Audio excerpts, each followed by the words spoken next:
A elaboração do Plano Safra para 2024-2025 é um dos assuntos que movimenta o Congresso Nacional, acompanhando os trabalhos do governo federal. Eu vou conversar com o deputado Sérgio Souza, que foi presidente da Frente Parlamentar Agropecuária e é um dos mais atuantes na questão agro no Congresso Nacional. Deputado, o que é que o senhor particularmente espera e acredita ser mais importante na elaboração do Plano Safra desse ano?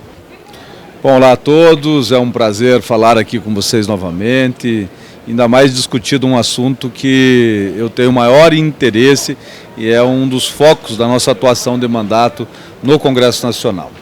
O Plano Safra ele tem que atender minimamente às expectativas do produtor rural, especialmente o pequeno e o médio, e o grande aí já em mecanismos um pouco diferentes. O grande já não é mais o financiamento do custeio da safra, o grande é máquinas, é armazéns, é PCA, que é o plano de armazenagem do governo.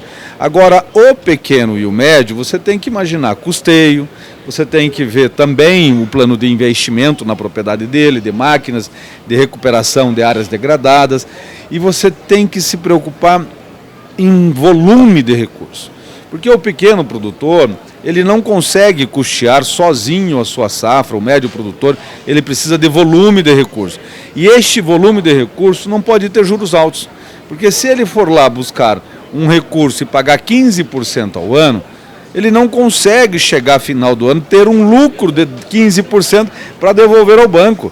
Ele não tem essa margem dentro da propriedade dele, mesmo correndo todos os riscos dos intempéries climáticos, das questões de queda de preço, como nós estamos vendo agora, né? Milho pela metade do preço, soja pela metade do preço, trigo pela metade do preço. Então isso tudo é o produtor que acaba albergando sozinho. Então o que é que nós precisamos dentro de um plano safra? Nós precisamos de 3 fatores. Nós precisamos de volume de recursos, nós precisamos de taxa de juros que não penalize o produtor rural e nós precisamos de dinheiro para seguro. O seguro rural é extremamente necessário, inclusive nós estamos numa briga agora com o governo vetou dentro da LDO o não contingenciamento de recursos para o seguro rural e é um dos vetos que nós vamos apreciar agora, já no mês de fevereiro, no máximo em março, e vamos derrubar. O senhor tem na bancada ruralista, a FPA, dentro do Congresso Nacional, um número de votos que é incomparável a nenhuma outra bancada. Aliás, há um movimento de junção de 22 bancadas, que praticamente a totalidade dos congressistas da Câmara e do Senado. Deputado, por que questões do agro enfrentam tanta dificuldade para passar, às vezes, em votações nas duas casas? É que se criou narrativa nos últimos anos, nas últimas décadas, de que o agro, o campo é inimigo da cidade, que a cidade é inimiga do campo, de que o campo que produz alimentos, ele vai em desencontro à sustentabilidade, ao meio ambiente, que o alimento ele usa defensivos agropecuários, ele não é saudável. Então esta narrativa colocada dentro da opinião publicada, dentro de novelas, dentro de carnavais, você pode prestar atenção, vai estar vindo o carnaval aí, olha os desfiles das escolas de samba. É pena, é árvore, é índio, esse é o cenário, né? Então essa narrativa ela foi construída durante décadas e isso dá voto. Isso dá voto a partidos radicais, a partidos de esquerda, a candidatos que militam nessa área só para ter voto e para se eleger e estar no Congresso Nacional. Então nós tivemos que, nesses últimos anos, para enfrentar essa narrativa, tivemos que nos organizar dentro do Parlamento Brasileiro e a Frente Parlamentar Agropecuária, que eu já presidi, hoje é o Lupion, nosso conterrâneo, que preside brilhantemente a Frente Parlamentar Agropecuária, ela teve que se cercar de elementos técnicos. Então nós formamos o Instituto Pensar Agro, nós temos hoje uma equipe técnica muito boa, o Instituto Pensar Agro ele é suportado e apoiado pela OCEPAR, pela OCB, pela FAEP, pela CNA, pela ProSoja, pela Abramilho, pelo setor de proteína animal, pelo setor de defensivos, 50 e poucas entidades nacionais dão suporte técnico à Frente Parlamentar Agropecuária através do Instituto Pensar Agro. Então quando nós vamos lá para dentro das disputas do voto dentro do parlamento, primeiro que nós já entregamos uma matéria extremamente estudada, altamente técnica e resolutiva em favor da sociedade brasileira. Então, debater conosco nos bastidores das comissões, em plenário, tem que estar preparado, porque nós estamos. Então, questionar os nossos argumentos não pode ser vazios. Aqueles vazios é assim, por exemplo, na lei de defensivos, a oposição, vamos colocar veneno no prato de comida das pessoas, muito pelo contrário. Se olhar o que nós entregamos, o alimento de hoje, ele é muito mais seguro do que o alimento que nós produzimos há 20, 30 anos atrás.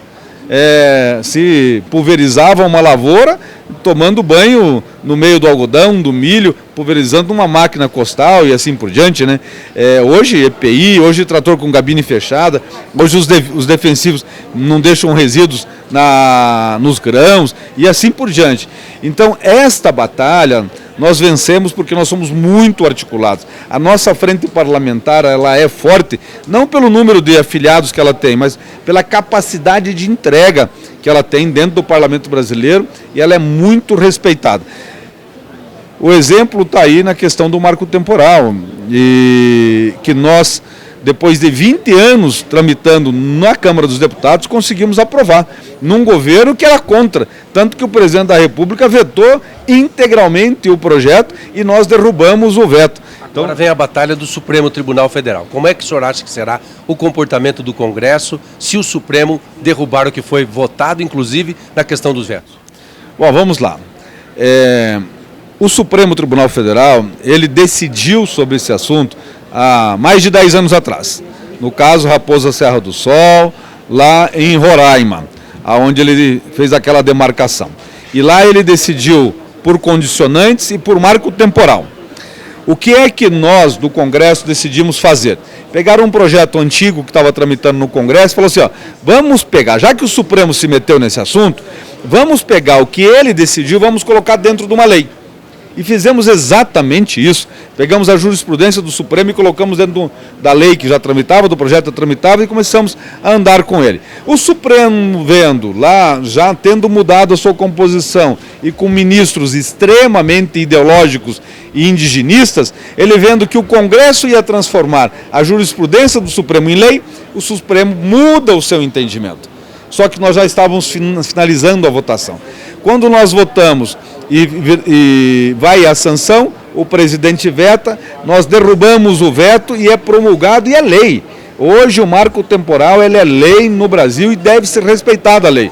Mas um ministro do Supremo, ele entende que ele tem a força mais do que a lei. E ele decide anular decisões que tramitavam a respeito de Guaíra, Terra Roxa, no TRF e também na justiça aqui da nossa região e manda demarcar ao arrepio da lei. Isso nós não podemos aceitar. Há instrumentos jurídicos e a FAEP, a CNA, a própria Frente Parlamentar Agropecuária, o IPA, nós estamos recorrendo disso dentro do Supremo e nós temos muita fé, mas nós temos uma esperança muito grande de que o próprio Supremo venha a reverter esta decisão, porque aqueles índios que ali estão, nem índios são, são paraguaios que estão ali, que se dizem índio, estão ali invadindo o território brasileiro, estão ali invadindo propriedades privadas, estão ali esbulhando a posse legítima e pacífica que o produtor rural conquistou nessa região. A Constituição da República Federativa do Brasil, lá no seu artigo 231, ele é muito claro que tem direito o índio, os povos originários. Esses não são originários do Brasil, então não tem direito. E aqueles que ocupam de forma permanente, ninguém ocupava nenhum metro quadrado de terra nessa região quando foi promulgada a Constituição de 88. Então não é de forma permanente. Se já passaram por ali, se tem algum direito que ainda pode o Estado vir a reparar, o Estado tem que reparar. Mas não é o produtor, o proprietário que deve reparar esse direito que em algum momento o Estado tirou. E por um outro lado, para a subsistência do índio, ele precisa de floresta, de pesca, é isso? E ali vai ter? Não vai ter. Então também não vai reparar nenhum prejuízo momentâneo para ele. que a gente percebe é que é um desvio de rota, um desvio de função do Supremo Tribunal Federal, até num consórcio com o Executivo, contra o Legislativo. Está faltando uma ação do Senado, que é constitucionalmente o órgão responsável por fiscalização, por manutenção de mandatos, por ações contra o Supremo. O Senado está muito, digamos, complacente? Olha, assim, há essa conversa fortemente de usurpação das prerrogativas dos poderes, né? Principalmente do Supremo em relação ao Legislativo. O Senado tem dado sinais de que não concorda com isso. Tanto que votou no final do ano passado a PEC limitando os poderes do Supremo, dizendo que não pode um juiz do Supremo, por decisão monocrática, suspender uma lei aprovada pela maioria absoluta do Congresso Nacional.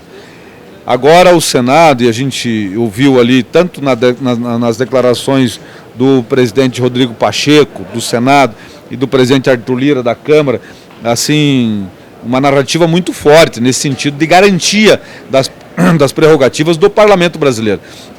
O Pacheco até chega a dizer que vai voltar a tramitar o projeto que dá mandato aos ministros do Supremo.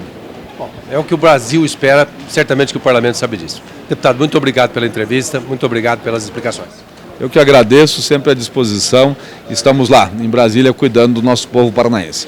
Ok. Eu conversei aqui no Portal Rural News com o deputado Sérgio Souza, ex-presidente da Frente Parlamentar Agropecuária e um dos atuantes no Congresso Nacional na questão agro. Valdecir Cremon, para o Portal Rural News.